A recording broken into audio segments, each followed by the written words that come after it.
Bienvenido a mi canal. Hoy te enseñaré a preparar una deliciosa carlota de limón con solo 4 ingredientes y en menos de 2 minutos. Sin más preámbulos, vamos por la receta. Nuestros ingredientes son jugo de 8 limones, un paquete de galletas de vainilla, una lata de leche condensada y una lata de leche evaporada. Eso es todo. Ahora sí, manos a la obra. Para empezar con la preparación, vamos a exprimir el jugo de 8 limones y reservamos por un momento.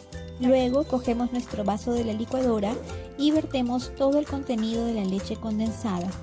Seguidamente hacemos lo mismo con la leche evaporada y ahora sí agregamos el jugo de los 8 limones que previamente habíamos exprimido.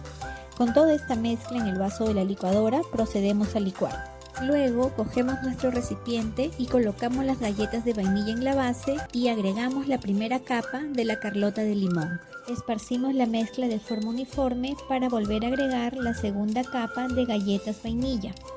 Aquí ya estamos agregando las galletas de forma que quede cubierto todo el recipiente para agregar la última capa de carlota de limón. Y así es como te va a quedar esta rica carlota de limón en menos de 2 minutos. Ya para decorar le estamos agregando ralladura y rodajas finamente picadas de limón y listo. Lo pones al refrigerador por aproximadamente 2 horas y ya podrás disfrutar de este rico y delicioso postre.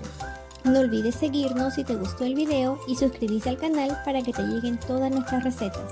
¡Chao!